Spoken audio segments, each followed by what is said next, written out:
Well, hello and good day.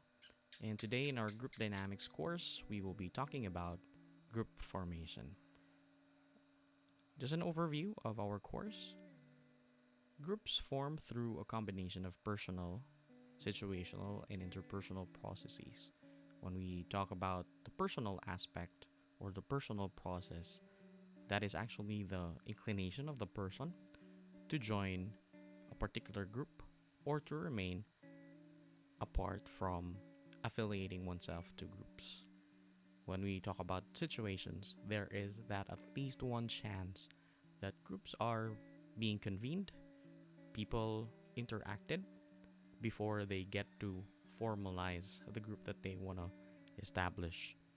And when we talk about the interpersonal process or processes, they refer to the affiliation, the motivation, the attraction of individuals to join groups and also to maintain membership. Formation actually depends on the members themselves. Some people are more likely than others to join groups. That's why people are considered to be joiners if they are likely to join groups. And there is also that label loners for those individuals who maintain being apart from being part of groups. Now, there are questions in relation to formation, and these are the following: who joins groups and who stays apart? When do people affiliate with other people? And what processes generate bonds of interpersonal attraction between members of groups? Now, let's try to answer these questions as we go along with our discussion on this particular topic. Now, in joining groups, people actually differ from each other in many ways in personality, in motivations, and past experiences. And these differences predispose some people to join groups and others to remain apart. Talking about personality, we would be looking at a particular and familiar theory of personality. Motivations, actually, people are likely to be looking at their aspirations and desire to join groups. When we talk about past experiences, likely if people are finding it satisfactory to join groups in their previous affiliations, then likely it would also bring about a positive inclination for people to be joining groups. In our theories of personality, we have defined personality to be relatively permanent. Now, here, in understanding personality in group dynamics, it is the configuration of distinctive but enduring dispositional characteristics, including our traits, temperaments, and values that characterize an individual's responses across situations. And one of the most famous theory or model of personality is the FFM, or the five factor model, and sometimes it's called the Big Five theory, or some theorists call it the Ocean Five. It is the conceptual model of the primary dimensions that structure individual differences in personality. The five dimensions include extroversion, agreeableness, conscientiousness, neuroticism, and openness to experience. Now, on the illustration on the right, you may be refreshed by the previous discussion that we have on the stages of group development. And now, this is Tuckman's stages of group stages of development. And we are now bound to discuss on the formation of groups. Trying to understand what attracts people to join groups and what motivates them, likely, to maintain the membership that they have for their respective groups. In this section, let's talk about the dimensions of the five factor model. First is extroversion. It refers to the engagement and interest in social interactions, including friendliness, gregariousness, assertiveness, activity, excitement seeking, and cheerfulness. When people are considered to be extroverted, they likely are fueled by the presence of individuals. Whenever they are surrounded by people, they feel productive, they get to function, and the interactions that they have for people are likely the ones that fuel them in maintaining functionality.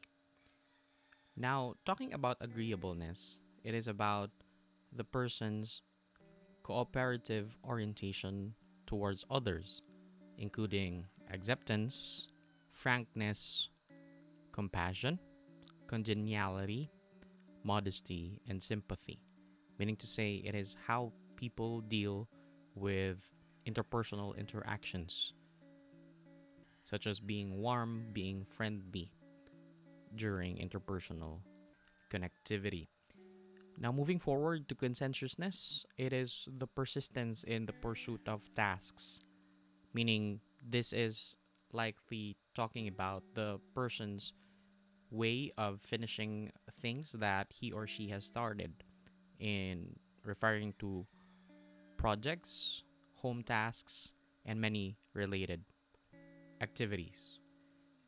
It includes self confidence, orderliness, meaning of obligations, achievement, striving, self regulation, and measured responding. When we talk about neuroticism, it is that strong emotional proclivities, meaning the person's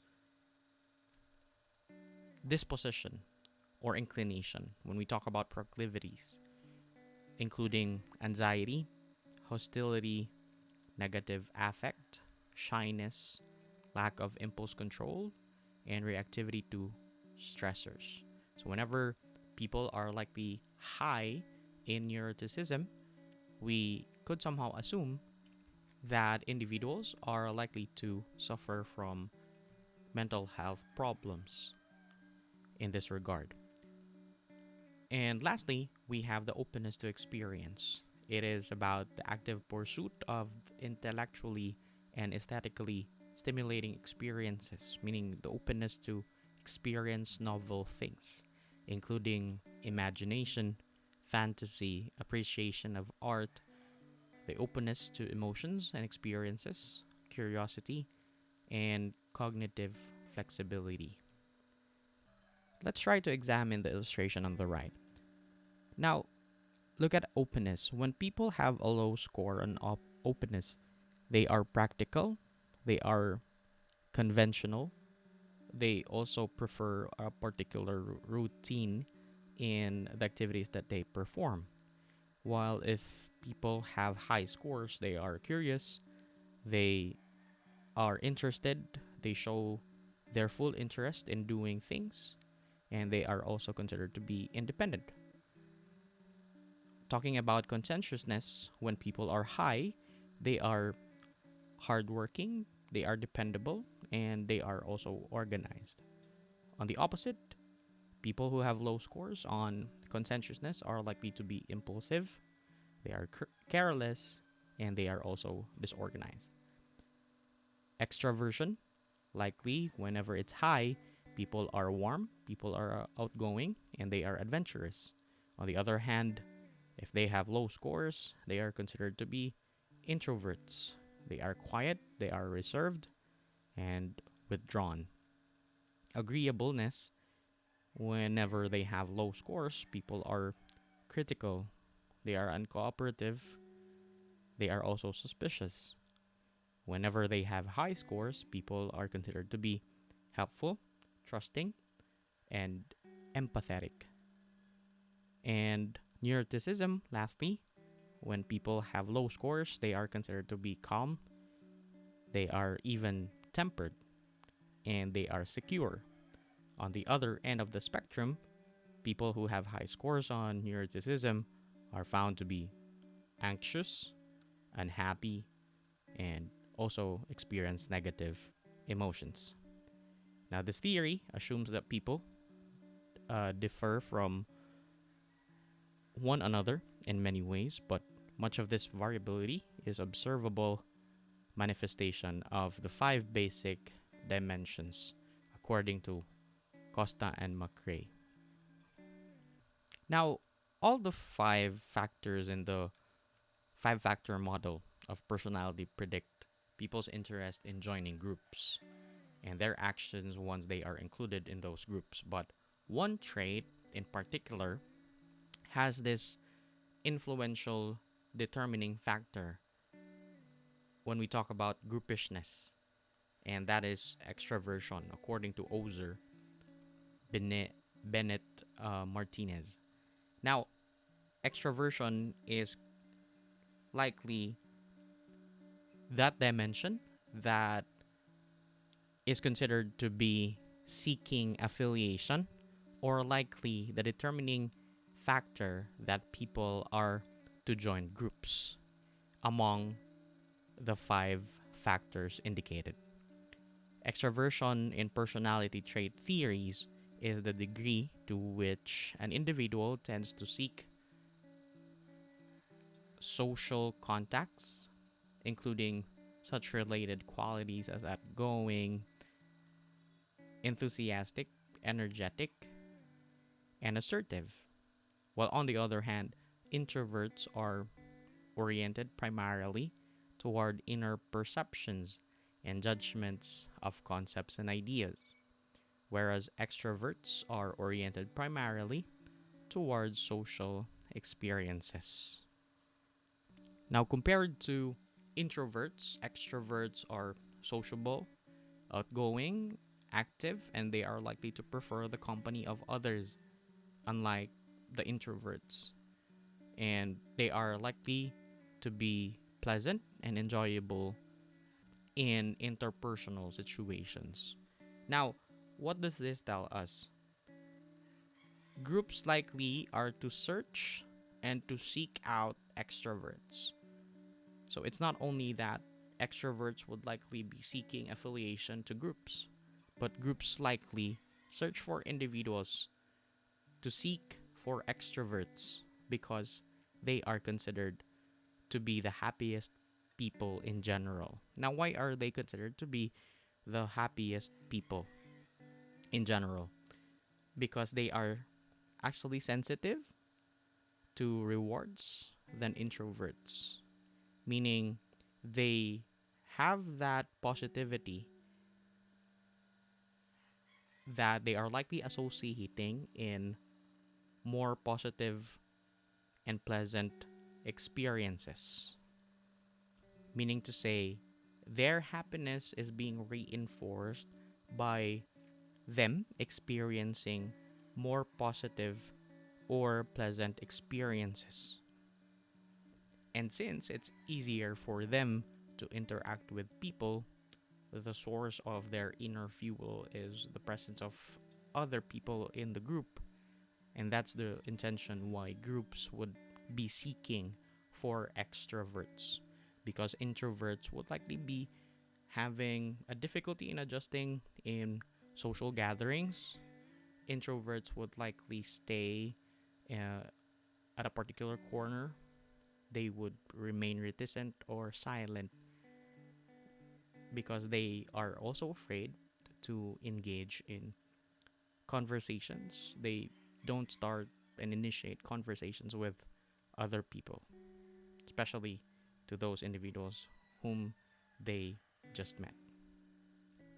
Introverts tend to be withdrawn, they are quiet and reclusive. When we talk about reclusive, it means that they actually are not fond of accompanying another individual. They prefer to be in solitary or they prefer to be alone. Different cultures actually imbue introversion and extroversion. with unique culture specific meaning. But people all over the world spontaneously appraise their own and others' social tendencies. Now, extroversion predicts individuals' overall proclivities with regard to joining groups. But all the traits in the five factor model influence the types of groups individuals join. Like, for example, extroverts are particularly attracted to organizations that are team oriented. Those who are agreeable would just as soon avoid groups that are aggressive and competitive. Remember, those who are agreeable, who are high in agreeableness, are likely to be frank, they are likely to be modest, but they are also um, individuals who express and speak their mind. Now, but like extroverts, they prefer groups that emphasize cooperation. Conscientious individuals, in contrast, are more attracted to groups and organizations that are detail and task oriented. So, again, remember conscientiousness, it's about trying to be in pursuit of what you have started, in trying to finish goals, and people whose personalities include trait openness to experience are likely to be impressionists. This is actually the group of artists in the past that emphasize creativity, originality, and aesthetics. This particular group flourished back in the days because they started to um, draw about nature instead of focusing on arts in relation to human beings. Now, we have talked about personality and how do these different dimensions fit to the classifications and to what a particular group needs. Now, different groups actually seek out and accept different kinds of individuals as members. Someone who is highly conscientious, for example, is unlikely to be recruited by a gang. Gang members tend to be higher in neuroticism, given the fact that they are likely to be having problematic behaviors, and also they have lower in agreeableness. So people who are likely to be conscientious, meaning they are goal oriented, are not also likely to join gangs. They are likely fitting their high conscientiousness in organizations where they could be productive.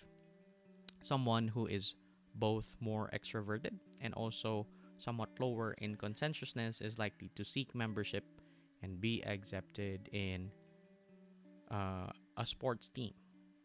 So, likely, when it comes to sports, it is a continuous process where they get to engage in competitions, and maybe they have lower conscientiousness, but they are extroverted. Okay, so there is that likely fit to be uh, in that specific sports team because they have this high in extroversion. In contrast, the Navy SEALs are quite conscientious and are also extroverted.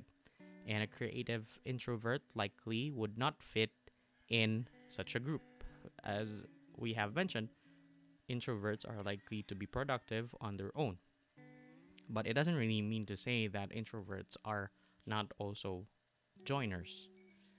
An individual who is open to experience is more likely to join an alternative spiritual movement rather than a traditional religious group. Again, those individuals who would like to be experiencing novel things are likely not fond of following the traditional or the routinary kind of standards.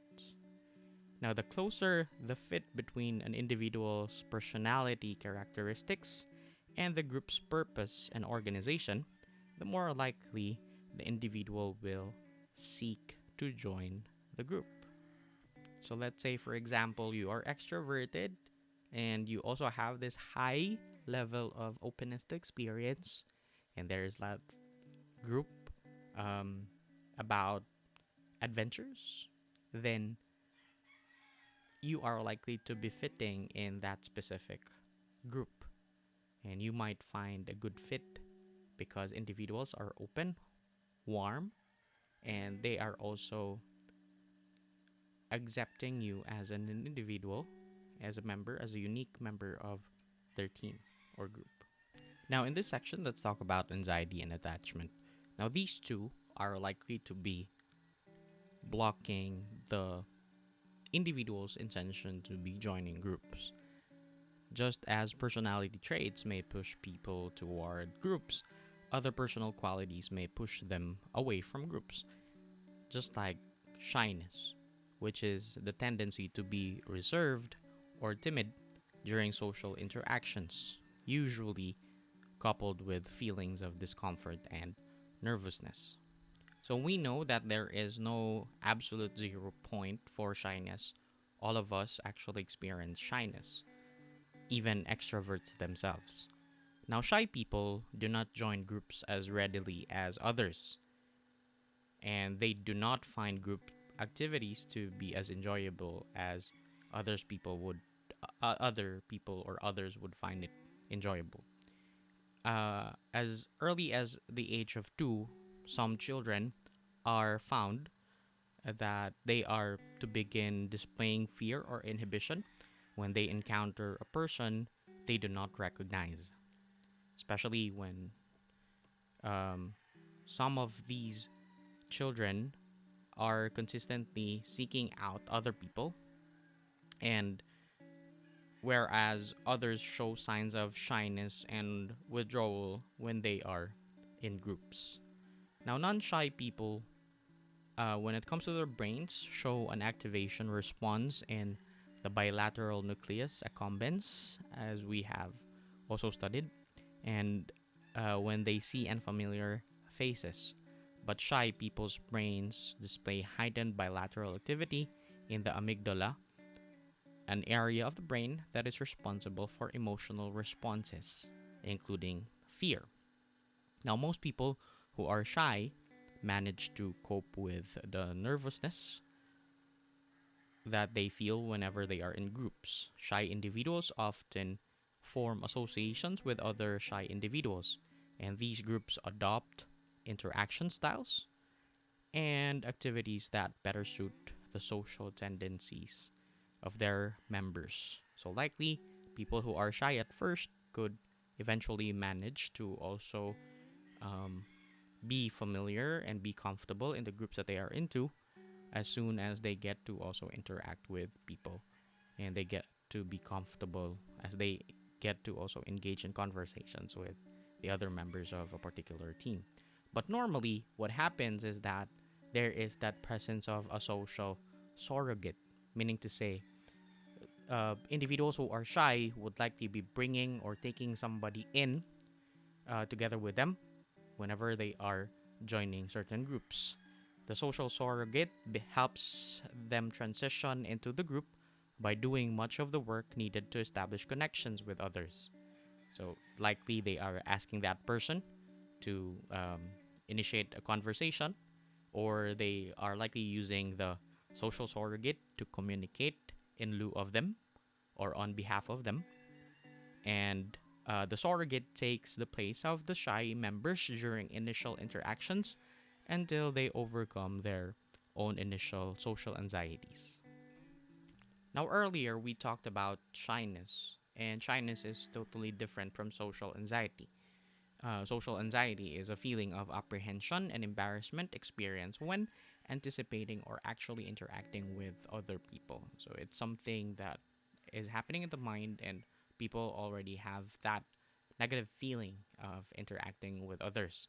And likely, that social anxiety, um, if it also causes the person dysfunctionality, then it would likely lead to a disorder called social phobia or social anxiety disorder, which is a persistent, a pervasive pattern of overwhelming anxiety and self consciousness experience when anticipating or actually interacting with other people. Okay, now we also have the term experience sampling. Now, a research method, it is actually a research method that asks participants to record their own thoughts, emotions, or behavior at the time they are experiencing them rather than at a later time or date. Usually in the past, they come with pagers as likely to record how they feel, whatever they have thought about when they get to experience that certain situation that is being asked about the study being conducted by researchers. Now, um, in some cases, participants make their entries when they are signaled by the researchers using electronic pagers, as I have mentioned, and it could also be in forms of personal data assistants or similar devices. So, as they get to log their emotions, their thoughts, and also their behavior, the researchers are also being given an idea on how are these participants likely to feel and how are they responding to a recent situation that they are into. And because of the pessimistic expectations when individuals interact with other people, they suffer disabling emotional, psychological, or sorry, physiological and behavioral side effects. They become physiologically aroused to the point that their pulse races, they blush and perspire. Their hands may tremble and their voices quiver when they speak. Socially anxious people, even when they join groups, do not actively participate. They can be identified by their silence, downcast eyes, and low speaking voices. Now, with a study conducted by Brown et al. In 2007, they have actually found that people who are anxious are likely to be disaffiliating themselves from interactions with people. They are likely to be wishing to be alone, but they are also wishing that um, they get to also to be alone than to spend time with people whom they don't actually know. And with the study of Brown, um, they are actually part of the experience sampling where they are encouraged to log whatever they are experiencing at the moment through the handheld computers that they have. They were encouraged by the researchers to log. They are encouraged to log on how they feel at the moment. They are encouraged to log 8 times in a day for about a week. Now, Leary, in his study, also indicated that people who are socially anxious may also engage in innocuous sociability. They get to merge into the background. They don't want to be in the spotlight. And they indicate general interest in the group and agreement with other group members while consistently minimizing their personal involvement in the group interaction. Meaning to say, people who have social anxiety would likely be camouflaging emotionally and behaviorally as they maintain their spot in the corner without them initiating any form of involvement, any sign of interest to get themselves involved with what is happening in the current social engagement. Now, in joining groups, attachment is also an important factor in understanding the formation of groups. Attachment is actually the idea that individuals have these different orientations to their relationships based on how they were raised by their nurturer or significant figure, which is basically addressing to the first attachment that they have formed towards their caregivers or the mother. Now, this theory suggests that from an early age, children differ in the way they relate to others, with some children developing very secure and comfortable relationships with their caregivers, but others may also exhibit dependence and uncertainty. So we would know that people who are likely to be secure, they are confident, and they are willing to rely on others. They trust other people surrounding them. So they experience low anxiety, and they also have this low in avoidance. Now, when people are dismissive, they are experiencing um, high avoidance and also low in anxiety, meaning they get to be uninterested in joining groups. They don't care about them getting affiliated with other people and getting involved with groups. Now, fearful individuals are likely to be the anxious attached individuals or anxious attachment. So they have experiences of high anxiety, and they are likely to be highly avoidant. So they are so insecure about themselves that they fear rejection. So we say somehow it gives us an idea that these individuals are not likely to be joining groups, or if they join groups, they are also afraid that they might be rejected. And preoccupied also is a form of an anxious attachment. They seek out membership but likely worry excessively about being rejected. So they are highly anxious, but they are also experiencing low avoidance. They get to seek um, to be involved in groups, but they are likely to be um, preoccupied in getting rejected. Not just like the insecure partners that are worrisome in getting dumped by their partners. So, an attachment style is basically a characteristic um, to relationships with other people. And the basic styles include the secure, preoccupied, fearful, and the dismissive or dismissing type, as defined by the dimensions of anxiety and avoidance. So, in this section, we understand that the childhood differences of attachment emerge in adulthood as variations in attachment style.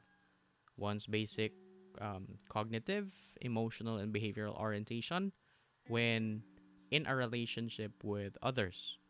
And some people enjoy forming close relationships with other people, and they do not worry about being abandoned by their loved ones.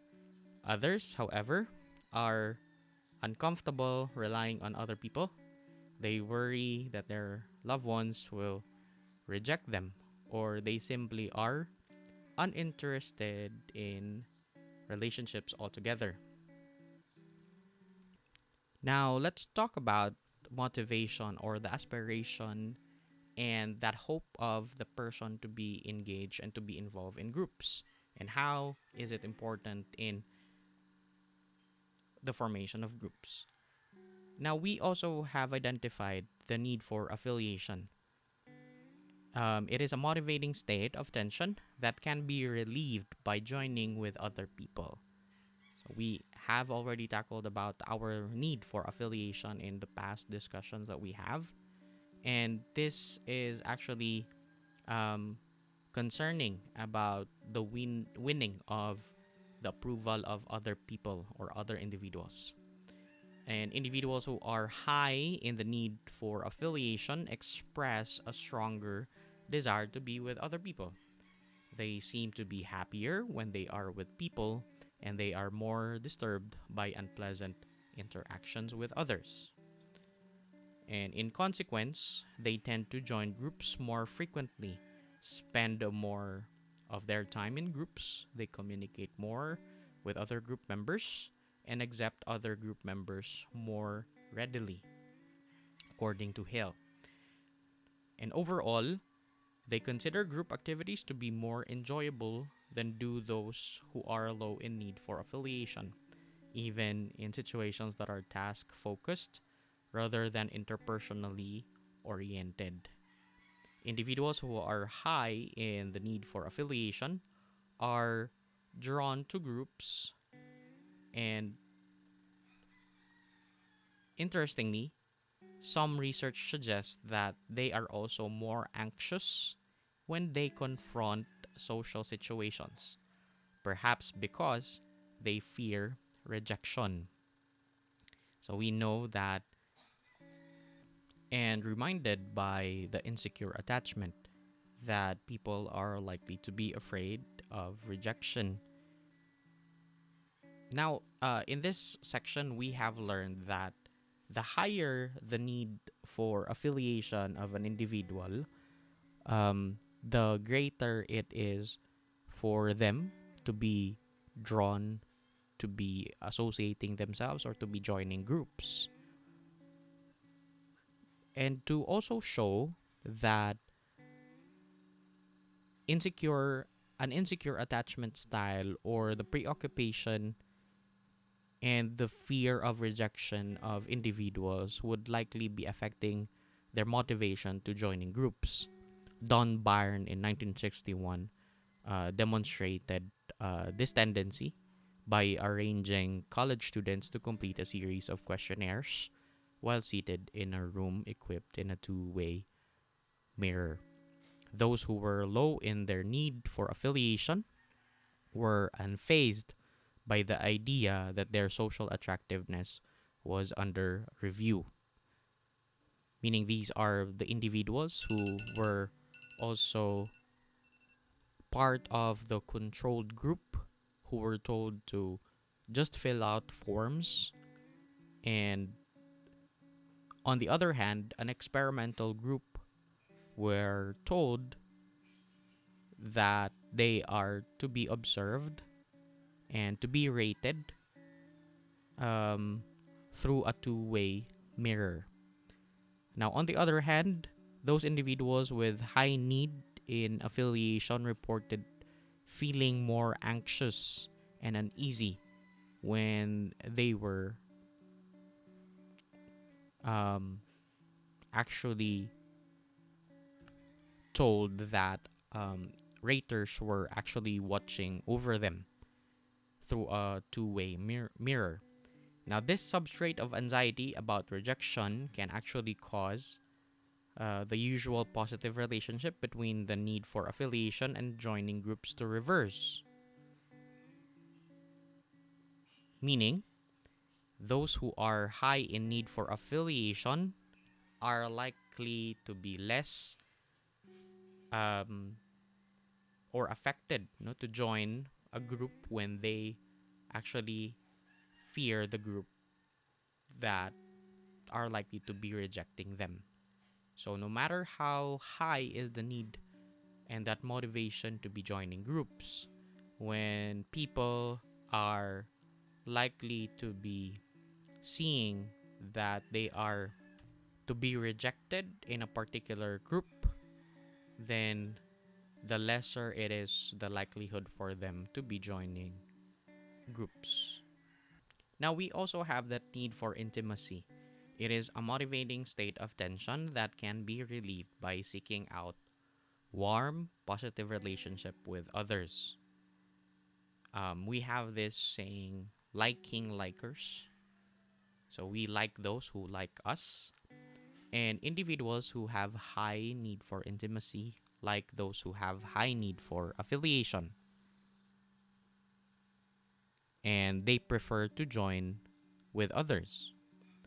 And such individuals, however, seek close, warm relations and are more likely to express caring and concern for other people.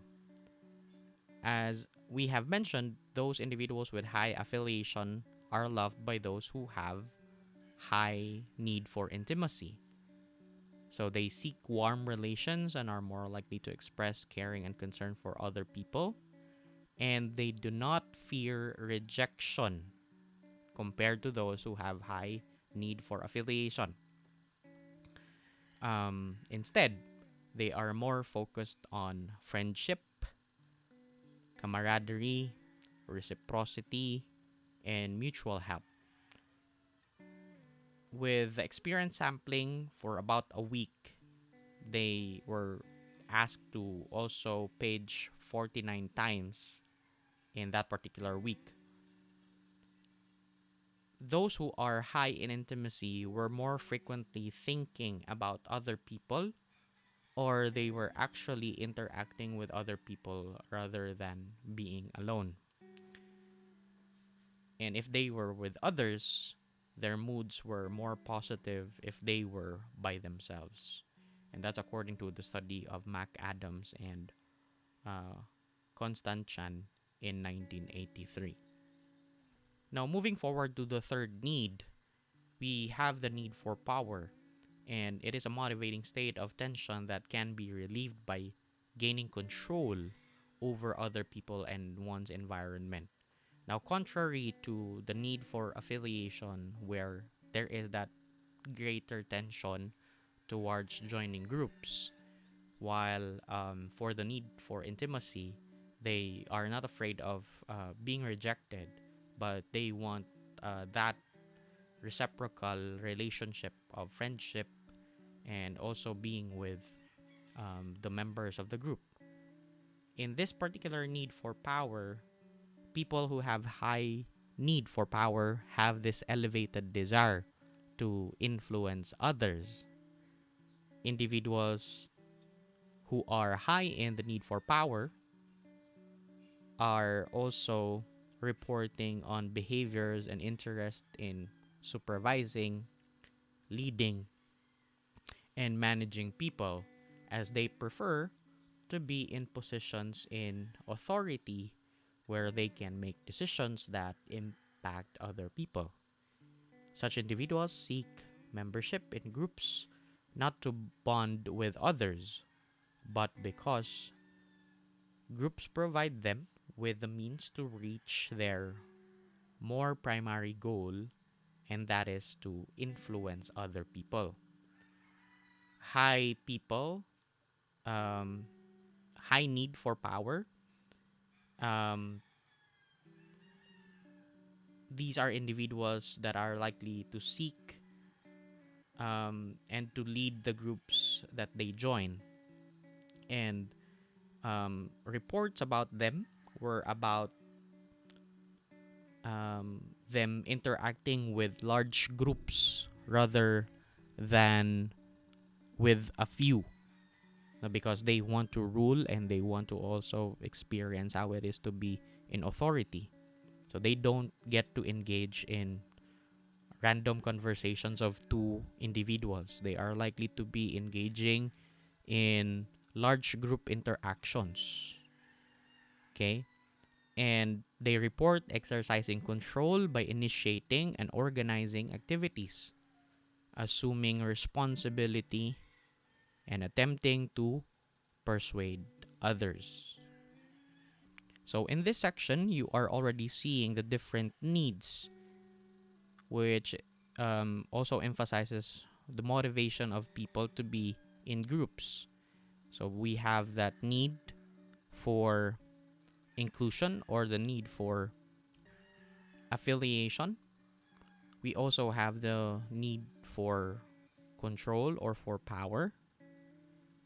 And we also have the need for intimacy or affection.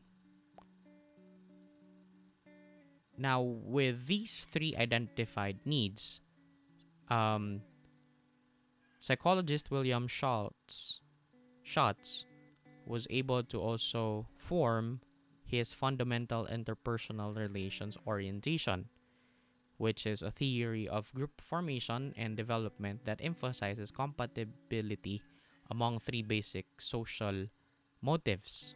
We have inclusion, control, and affection. So he integrated the three basic needs for the three, namely affiliation, intimacy, and power, in his fundamental interpersonal relations orientation, or FIRO. FIRO theory assumes that people join groups and remain in them because they meet one or more of these basic needs.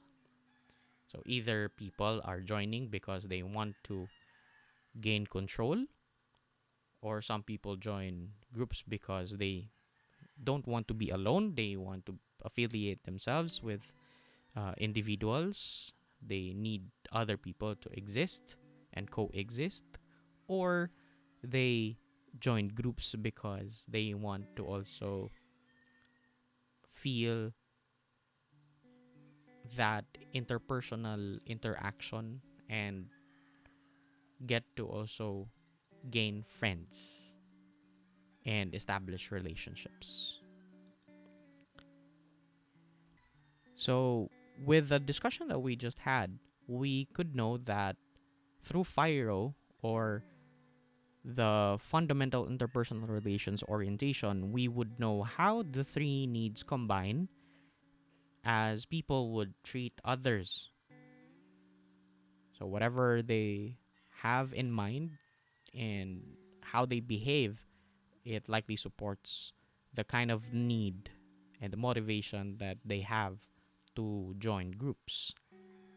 And Schultz, Schultz somehow developed the FIRO B scale, which is also a sampled expressed study, and also combining the expressed toward other people and the wanted from other people variables when it comes to expressing the different needs.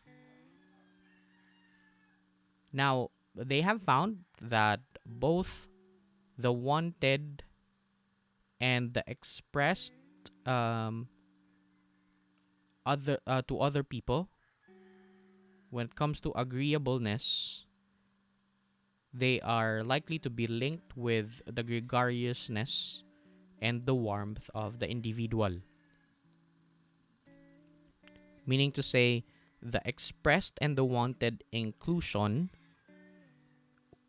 is likely to be affiliated or linked with agreeableness and the gregariousness and the warmth of the individual.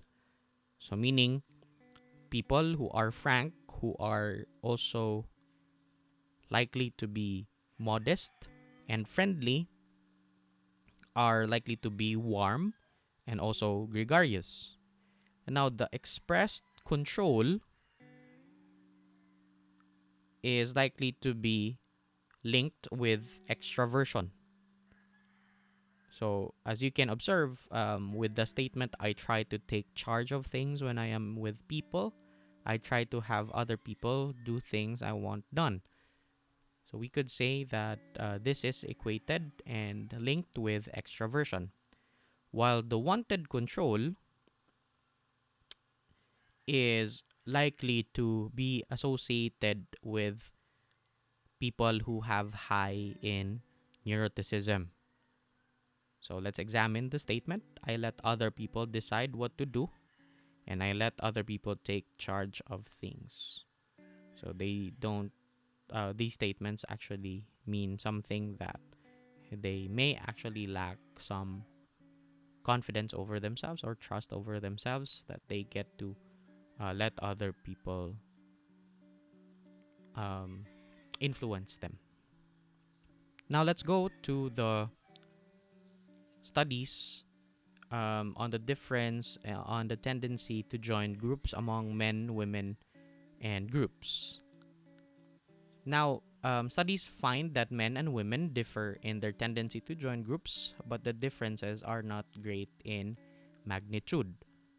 Women tend to be somewhat more extroverted and agreeable than men, and these differences are pronounced in economically developed nations. Women remember more details about their relationships than do men, and they are more accurately can recount events that occurred in their social networks. Women are in general higher in relationality, which is about their values, attitudes, and outlooks, emphasize and facilitate establishing and maintaining connections to others. Women expect more reciprocity and loyalty in their one to one friendship relationships, as well as intimacy, solidarity, and companionship. On the other hand, men are more agentic than women and so are more likely to join with other men in order to perform a task or to reach a particular goal. Men seeking more power and influence join competitive, goal oriented groups where they can vie for status, while women seeking intimate relationships and, in some cases, safety would be more likely to join small supportive groups. And sexism also works to exclude women and men from certain types of groups.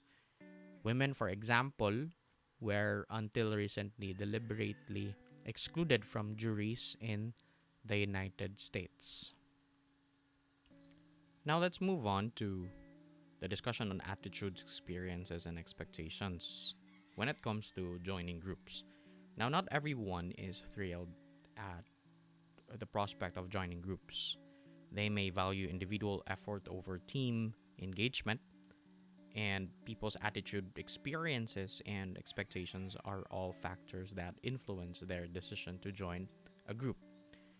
With the researchers Stephen Carrao and Abdelmonem Elsed investigated these variations, they discovered that people with more negative beliefs about groups and their effectiveness were less likely to take part in them.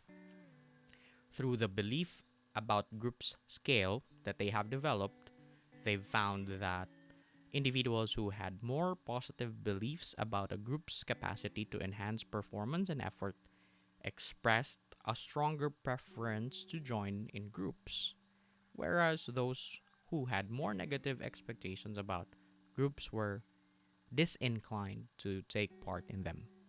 In addition, preference to work in groups was also related to collectivism, trust in others, agreeableness, and experience working in groups in educational settings.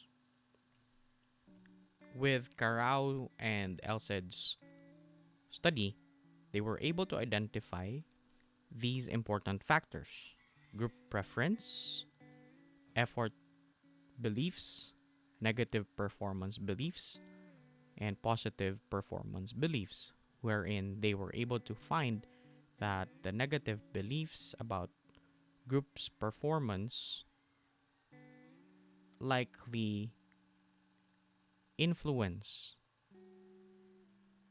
the likelihood for individuals to deter from joining groups.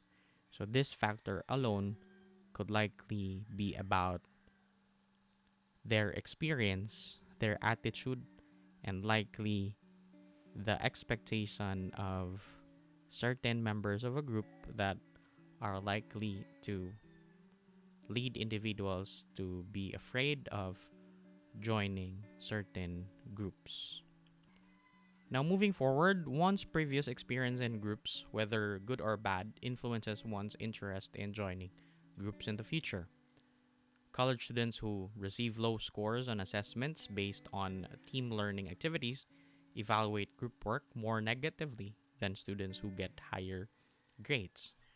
It tells us that past experience, would likely be an indicator for individuals to be giving good scores or bad scores, and likely their own um, belief in joining teams or groups.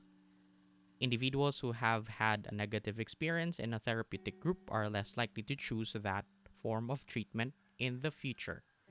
So, those individuals who were like treated in a rehabilitation facility, and especially if they have negative experience, they are likely not to engage in those kinds of treatment approaches anymore. And children who see their parents joining and enjoying memberships in civic and volunteer associations are more likely to join such groups when they themselves reach adulthood. So, a positive experience may likely lead for individuals, especially if children are seeing their parents enjoying and being successful in their advocacies, and the enjoyment that they get to also have in their groups are likely to be identified and modeled by um, the children.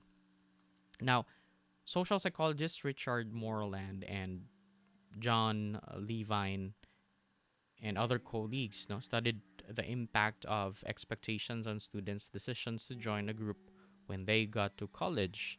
In one of their studies, they surveyed more than 1,000 first year students at the University of Pittsburgh, asking them if they took part in groups in high school and if they expected to join groups in college. Experience in groups in high school dampened that enthusiasm somewhat, at least for the specific groups that interested them. Now, what made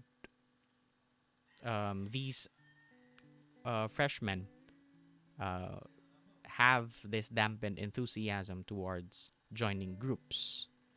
The students tended to be more deliberate, again, to be more deliberate, considering that they are likely to review, think before they would be joining groups, and they are likely to examine what are the benefits likely to be enjoyed when they would be joining groups. They are now more deliberate, meaning they are able to learn from their previous experiences when they joined with groups previously, and they are now reviewing the potential groups that displayed that commitment that they have for a specific group throughout the search process. So here we could say that they have learned through experience, and when high school students likely reach the first year in college, they are likely to be considering to have ample time to think before they would be in joining groups. Now we are done with attitudes and experiences. Now let's talk about expectations.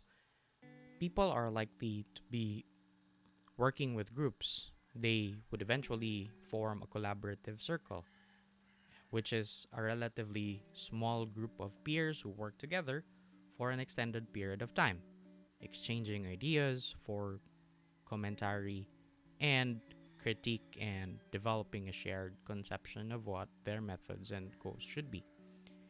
And a collaborative circle may likely um, evolve into a social movement, wherein it is a deliberate, sustained, and organized group of individuals seeking change or resisting a change in a social system.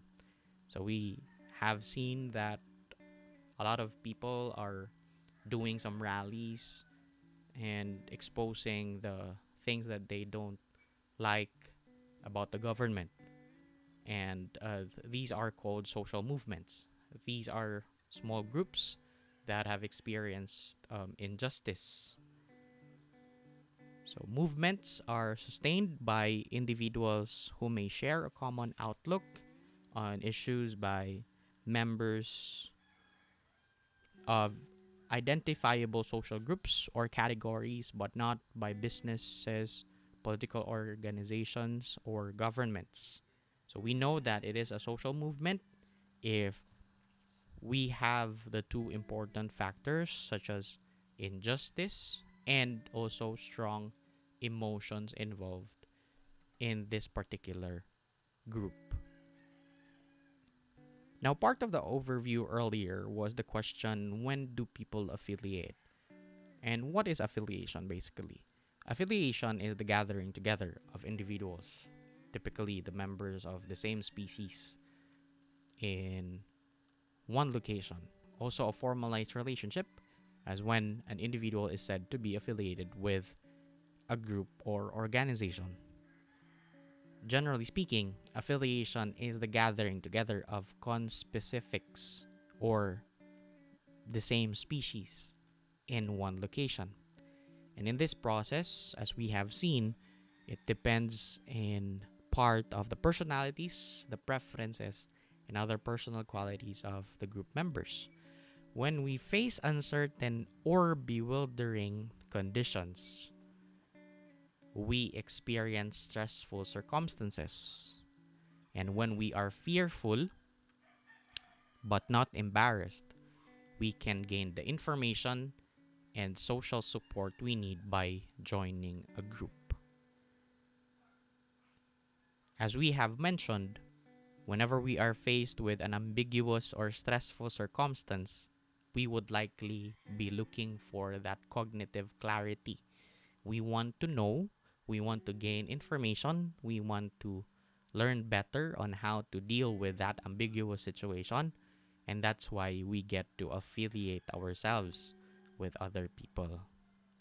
Now, social psychologist Leon Festinger in 1950 and 1954 maintained that people often rely on others for information about themselves and the environment.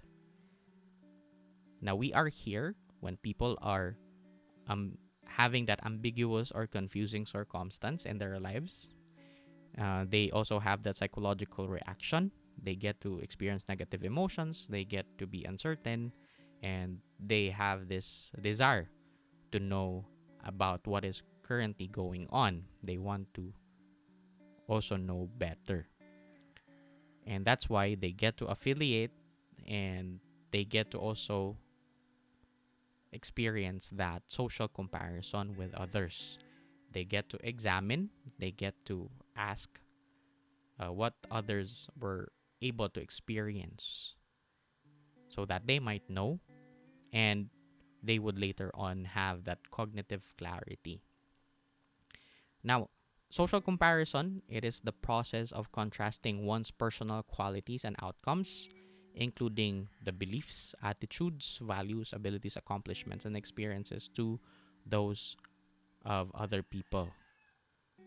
So we could actually know what is with this person that is likely to be an element where this individual might succeed, and are these elements found in me that I may likely to surpass this ambiguous situation. So that is the process of social comparison. Now, the final result of social comparison is the cognitive clarity, but as the research reviewed in the section suggests that people engage in social comparison for many reasons: to evaluate their own qualities, to set personal goals, to help other people, or to bolster their self-esteem. Now, Stanley Schachter was able to conclude this first assumption, which is about misery loves company. He believed that most people finding themselves in a predicament or in an ambiguous situation would choose to join with other people to gain the information they need to allay their anxiety. To test the idea, he recruited young women who are in college to meet at his laboratory, and Schachter divided the population into two. Um, the first group, he actually arranged them into experiencing that condition of low anxiety, wherein the room contained no electrical devices. The experimenter just explained that the shocks would be mild, that they would likely resemble more of a tickle or a tingle than anything unpleasant. While participants who were arranged and assigned in high anxiety condition faced a vast collection of electrical devices and equipments, and they were informed that shocks will hurt, they will be painful, but of course, they would not actually have a permanent damage. Now, with the results of his study, approximately two-thirds of the women in the high anxiety condition chose to affiliate, meaning they get to um, try to compare, to have that social comparison. They get to also engage in interpersonal interaction with those who were assigned in high anxiety conditions, whereas only one third of the women in the low anxiety condition chose to wait with others. And that is how Schachter was able to conclude that misery loves company. So, just like what we are currently experiencing now in the pandemic, we have the vaccine. And since we are also anxious and observing um, the effects of the vaccine toward people, especially those who were able to be vaccinated earlier than us, then we would likely be to expect that we are to gain information from those people who have been vaccinated.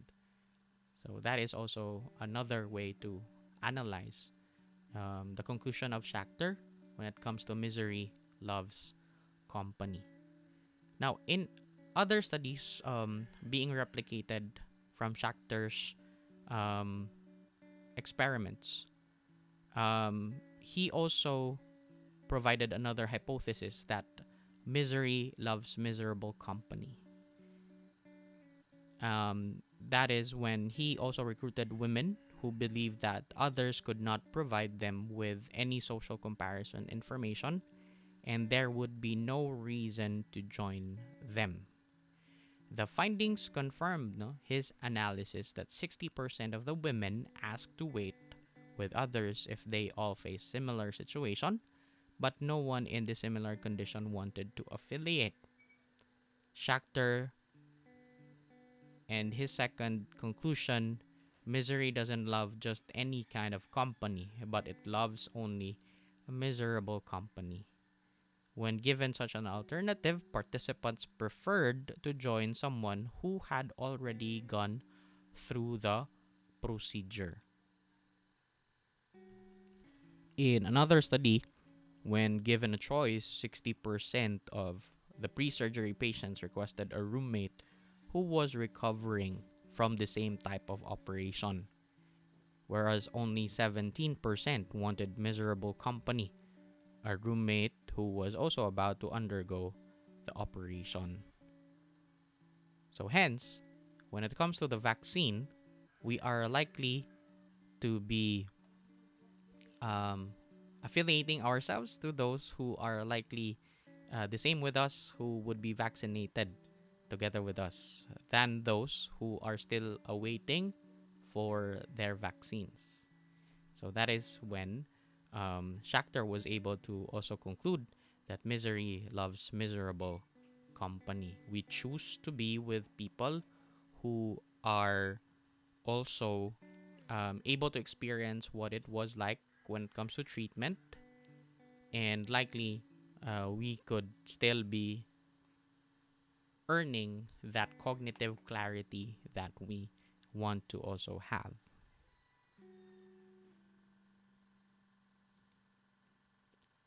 And then in another study, They have also concluded that embarrassed misery avoids company. So even when people need information about a situation, they sometimes refrain from joining others because they do not wish to embarrass themselves. In some cases, this fear of embarrassment can be stronger than the need to understand what is happening, resulting in social inhibition instead of affiliation. Morris et al. Changed the Schachter type situations and included the possibility of embarrassment. So he added three important conditions. So they asked 4 to 6 strangers to meet in a room labeled with the sign sexual attitudes. Please wait inside. These strangers were randomly assigned in fear condition, ambiguous, and also the embarrassment conditions. So these are the three different conditions assigned to these participants. And they found that members were twice as likely to talk to one another when they faced a fearful situation compared to an ambiguous or embarrassing situation. In this case, the fearful situation was all about the electrical equipments found in the room, and they have found that they are likely, or participants are likely, to talk to one another, affiliate, to interact whenever they are facing fearful situations. And then groups who thought that the study involved sexual behavior did very little talking, and they showed more withdrawal. Now, in this condition, this is already the embarrassing condition where people were asked to also look at pictures of naked men and women, and they have also filled the boxes with contraceptive devices and books on sexually transmitted diseases. And they have found that people are not likely to engage in um, conversations.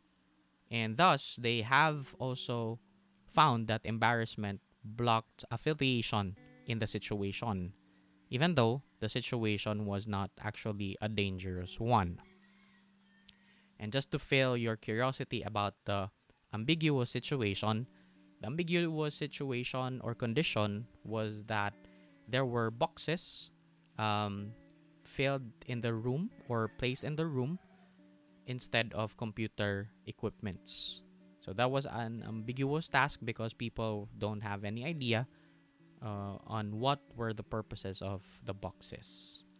Now, um, instead of having an anxiety provoking condition, Morris added an embarrassing condition and found that embarrassing conditions are likely to be shunned and avoided by people, and it blocks people from affiliating or in joining themselves in conversations with individuals.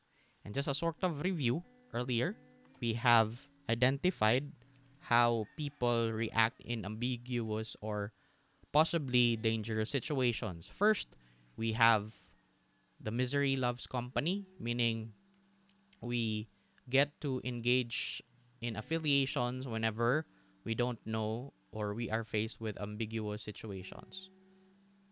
Just like how we reacted right now, or how we are reacting towards the vaccine or having the vaccine. Now, second condition is that we have the misery loves miserable company, meaning to say, when it comes to the vaccine, no? When we talk about the vaccine, we could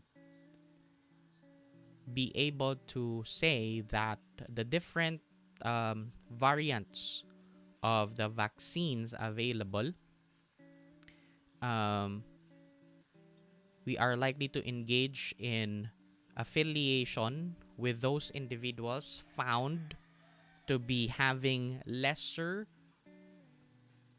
side effects rather than those individuals who were also given some vaccines in a different who may also have faced several side effects.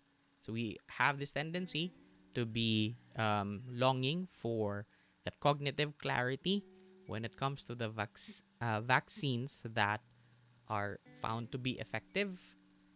When we talk about misery loves miserable company, we wish to be recuperating with the condition, especially with people who were able to experience positive results.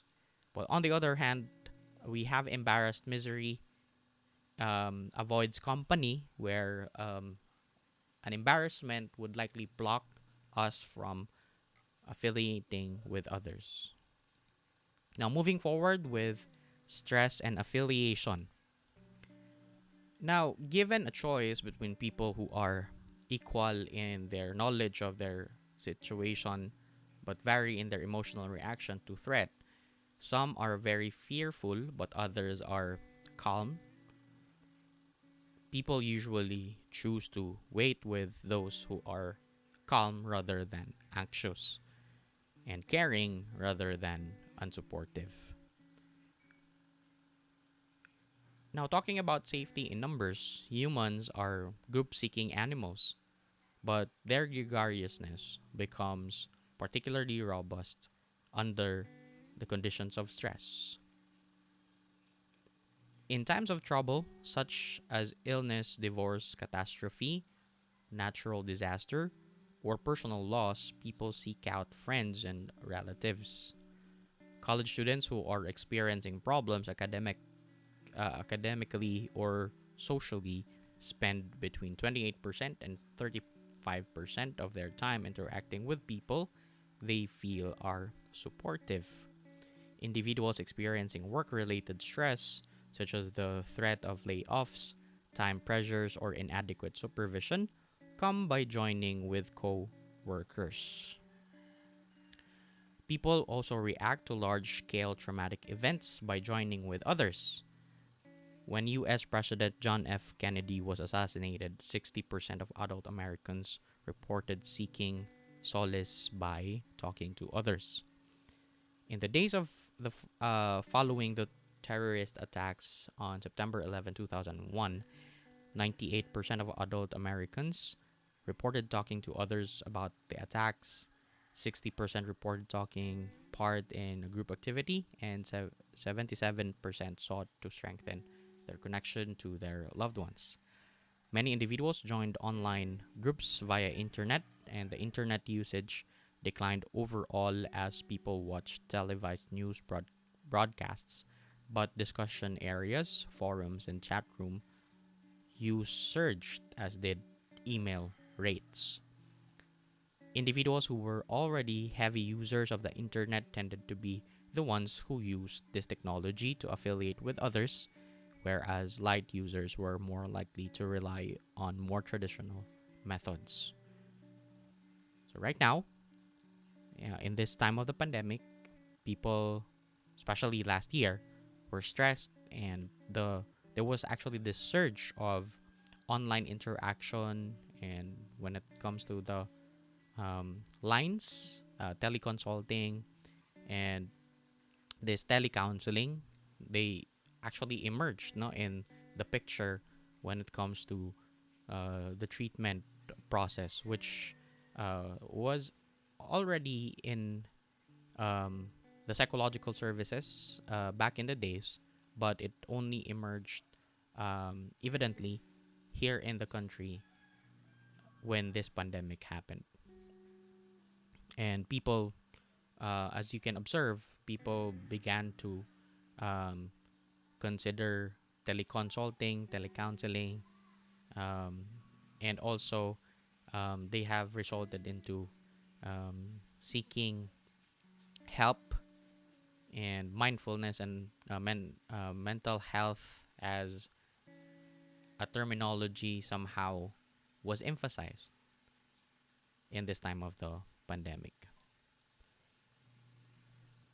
Now, in many different studies in relation to psychology, we know that if there is that high level of social support that people could be experiencing and be perceiving, then people are likely to also experience that positive prognosis when it comes to the recuperation of the many different mental health problems that they have.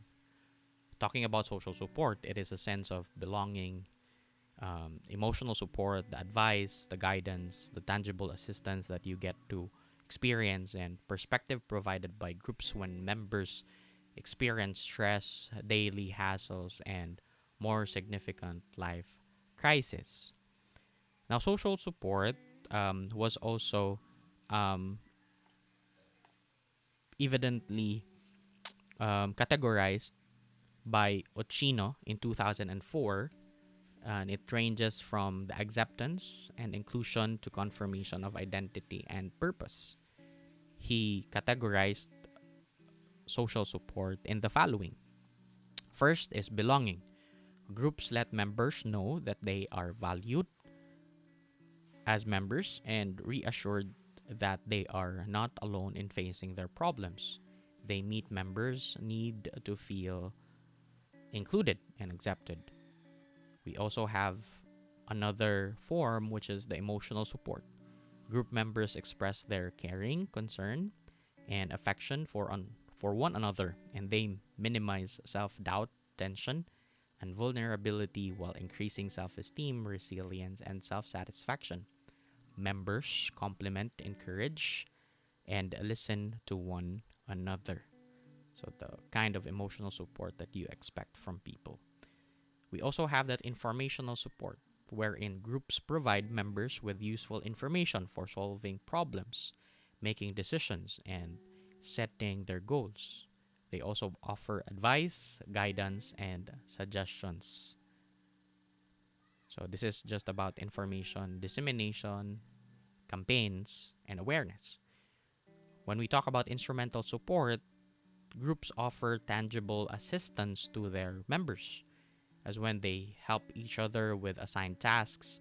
They also provide loan money and materials to one another or work collaboratively on shared tasks, especially in disasters or tragedies, man made or natural calamities that are also happening. And another form of social support is meaning, where there are no tangible materials being provided, but instead, group members provide existential or spiritual support by allaying existential anxiety, reconfirming members' worldviews, and sharing faith and perspectives. So, strengthening your spiritual aspect in relation to stress and life crisis. Now, affiliation and health. Groups, although they can sometimes irritate their members as much as they support them, are usually a safe haven from the storm of stress. People who enjoy strong social bonds tend to experience less stress in their lives, are less likely to suffer from depression and other psychological problems, and are physically healthier, according to Stinson et al. Stressful life circumstances leave people at risk for psychological and physical illness, but groups can serve as protective buffers against these negative consequences. Researchers verified this buffering effect in the studies of stressors, including health crises, personal tragedies, terrorist attacks, and intergroup conflict. Firefighters who felt they were supported by their peers and their supervisor reported less stress than those who did not feel as closely connected to their group members. A survey of New York City residents following the September 11, 2001 terrorist attacks indicated that those who were members of groups or affiliative organizations were more resilient to the stressful effects of the attacks. And participants who played the role of prisoners in a simulation of a prison in England provided one another with substantial support, and in consequence, they were relatively unaffected by situational stressors. So, affiliation somehow help us buffer from stress, and affiliation helps improve our health. Now, when it comes to social comparison and the self, we also have that downward social comparison, meaning we select people who are less well off as targets for social comparison. We begin to compare ourselves with those people who are less well off than us, not necessarily with our socioeconomic status, but those individuals who we could say that are not in a better shape or not in a better condition than ourselves. So when are we likely to use downward social comparison? Now, in most studies, they have found that the downward social comparison happens when people are likely to be doubtful when it comes to their self esteem. When they feel that their self esteem is attacked or at stake, they tend to also use that downward social comparison where they get to target a person who is less well off than themselves in comparing from their own present condition. Now, on the other hand, we also have that upward social comparison where we select people who are superior to oneself or whose outcomes surpass one's own as targets for social comparison. So, when are people likely to use upward social comparison? Likely, upward social comparison is being employed by people who have this tendency to bask in the glory of others. We know that in basking, we get to also compare ourselves and we get to be celebrating together with the other person's success, the other person's triumph. So, whenever a person would be, let's say, um, has been successful in his career or life, we get to compare ourselves with that person and we get to engage in saying in that upward social comparison, saying that we are also successful ourselves, just like the other person, because we are friends. Okay. And on the other hand, the upward social comparison also brings that darker, more negative emotion in a form of resentment, envy, and shame rather than pride and admiration.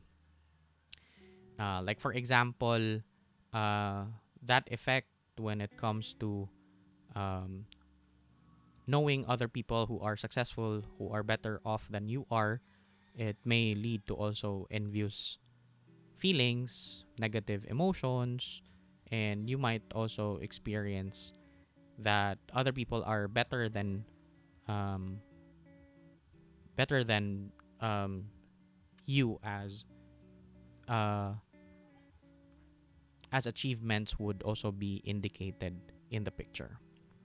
Now, self-evaluation maintenance, or the SEM model, it is a theoretical analysis of social comparison processes that assumes that individuals maintain and enhance their self-esteem by associating with high-achieving individuals who excel in areas that are not relevant to the individual's own sense of self-esteem, and avoiding association with high-achieving individuals who excel in areas that are important to the individual's sense of self-esteem.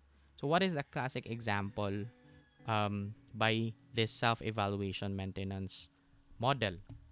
Now, let's say, for example, couples who actually have been competing with each other when it comes to the value or the amount that they have for their savings. Now, each of them may actually have different um, amounts in their respective bank accounts. Now, when it comes to the process of the self evaluation maintenance model, that specific aspect when it comes to savings is not that important um, for the husband, when the wife excels and has this bigger amount compared to the husband, then likely the husband would um, allow and even support the wife, because that specific aspect alone um, is not triggering the husband, um, or is not threatening the husband's self esteem. On the other hand, when it comes to the important um, aspects, when it comes to achievement and threatening the self esteem of the husband, in that case, in competition with the wife, the husband may not actually be continuing to be in competition with the wife, especially when it comes to career advancement. No, when it's also important to the husband, then likely he wouldn't actually engage in that competition with the wife. So that is what the self-evaluation maintenance model is all about. The social comparison orientation, this is the dispositional tendency to compare oneself to others. Our affiliation and social comparison processes, they instigate, they provide individuals with information about confusing circumstances, as well as the comfort and the companionship in difficult times. So we have that certain orientation when we speak of comparison with other people. And here, for example, in a study of Marsh et al. In 2007, um, academically gifted students who attended selective schools are more unsure of their abilities and their intellectual worth than equally bright students who attend schools with a wide range of student ability, the so-called big fish little pond effect. Now, what happens here is that those individuals who are gifted students who enrolled in a local university to where they feel that their intellectual capacities are put to question, their abilities and their intellectual worth are not also being perceived, no, the um, because of the varied courses that they enrolled to, then they are considered to be big fishes, but they are just staying in the local universities. And they get to also be compared with the equally bright students who feel that they are more superior than those intellectually gifted students. And here, no, when people see updates of their friends on Facebook celebrating accomplishments or receiving noteworthy awards, the emotions are more negative than positive. So that is what we experience, no, when we talk about the social comparison. So it yields somehow darker or negative impressions or experiences to most people when we talk about social comparison and the self. Now, affiliation may set the stage for the group to form, but attraction transforms acquaintances into friends. So that is when people get to be staying and maintaining membership because they find that they are falling in love in the relationship that they have formed in the group that they belong to. The proximity principle tells us that it is the tendency for individuals to form interpersonal relations with those who are close by. So those individuals who are professionals, may it be psychologists or psychometricians, if they work together or they live nearby, they are likely to also be forming groups in the principle of proximity or the principle of propinquity. Elaboration principle, it is the tendency for groups to expand in size as non-members become linked to a group member and thus become part of the group itself. And this is the process that is termed to be per location in network theory. Meaning to say, when it comes to the proximity principle, people who are already part of a group may actually recruit some of their friends and likely with the elaboration, meaning to say, we uh, we get to deal with how to increase the participation, the members, to increase the size of the people in a particular group. Similarity principle, the tendency for individuals to seek out, affiliate with, or to be attracted to an individual who is similar to them in some way.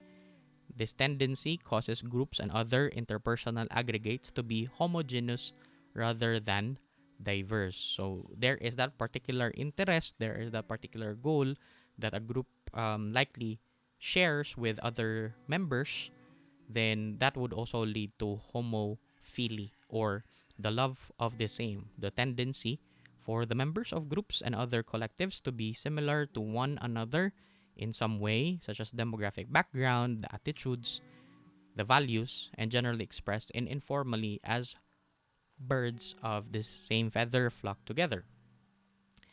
Um, Moving forward to another principle, we have the complementarity principle, which is the tendency for opposites to attract when the ways in which people are dissimilar are congruent in some way or complementary in some way.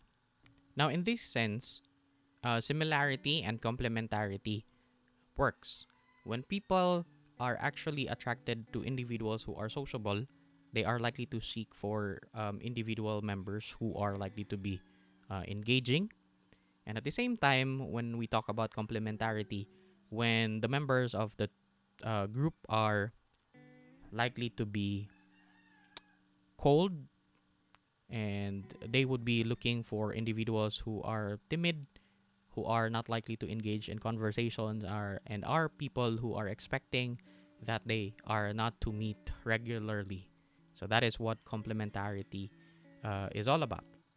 Now, we also have that concept of interchange compatibility, wherein the compatibility between group members are based on the similar needs of inclusion, control, and affection. So these are the um, motivational needs that were identified earlier. When we talk about interchange compatibility, a group may display the same level of um, a particular need. So let's say, for example, groups that show low level of intimacy or have this lower need for intimacy would not likely be showing their care, their affection, and they would not likely be expressive in their group members too.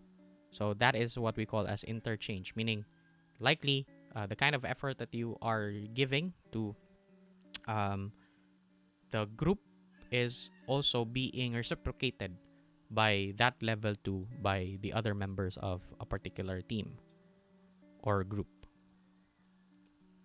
Now, when we talk about the originator compatibility, groups are considered to be compatible when they have that dissimilar but complementary needs when it comes to expressing and receiving control, inclusion, and affection. So, originator compatibility happens when, for example, um, an originator has this high level of need when it comes to control, and likely it complements to the need of the members who are searching for a strong leader. So they have that need to be persuaded, that strong need to be influenced. So they may actually have the similar expression of the needs for control, but they are likely to be considered complementary with each other or one another. Now, another principle is the reciprocity principle. This is the tendency for liking to be met with liking in return. So, this is the reciprocity process wherein A likes B and then B will tend to like A. So, just like the expression that we had about um, liking likers. Another principle is the minimax principle. It is a general preference for relationships and memberships that provide the maximum number of valued rewards and incur the fewest number of possible costs. So the minimax principle is also like the social exchange theory, wherein group members are likely to be searching for increasing the rewards with identified low cost or possible costs. Let's say, for example, we get to lessen the existing worries, troubles, and just also emphasizing on the development of happiness, well being, and also the rewards and the outcomes. So, like for example, shoppers are likely to engage in group membership whenever there is that uh, perceived bargain in items that are likely to be incurred and acquired by the person with a possible low cost. Because whenever they would be or group members are likely to engage in um, problematic and chaotic groups, being engaged in possible higher costs, like engaging in longer time, um, maximizing efforts, are likely not to be considered by group members to be rewarding on their part. They don't want to invest so much in having lower rewards later on. Now, we also have that so called economics of membership. We have that CL, or the comparison level, and in social exchange theory, it is the standard by which the individual evaluates the quality of any social relationship. In most cases, individuals whose prior relationships yielded positive rewards with few costs will have higher comparison level than those who experience fewer rewards and more costs in prior relationships. So it basically has this reference to previous group experiences, and you are likely to be rated with higher comparison level if the experience of the group member was rewarding and satisfactory. Well, uh, in another term, we also have the comparison level for alternatives, or the CL alt. Um, in social exchange theory, it is the standard by which individuals evaluate the quality of other groups that they may join. Now, in this process, when are people likely to be moving out from certain groups that they belong to? So, let's say, for example, you have been in a particular group and you have seen that these individuals are also having that high comparison level. They maintain that high comparison level, meaning to say, people are likely to be seeing that the group is satisfying and likely to be maintaining membership.